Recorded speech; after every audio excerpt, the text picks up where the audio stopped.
Do podhladitve v gorah pogosto prihaja pozimi, zmotno pa je mišljenje, da poleti podhladitev ni mogoča. Poleti moramo biti v gorah pripravljeni na spremembe vremena.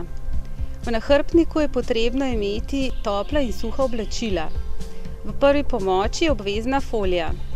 Telo se veliko hitreje ohlaja z vetrom, kadar imamo na sebi mokra oblačila, ter pri poškodovanih ali obolelih osebah.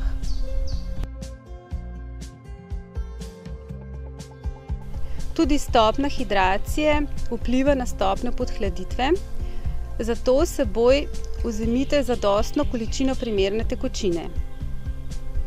Kadar se podajamo na dolge in zahtevne ture, razmišljajmo o bivak vreči.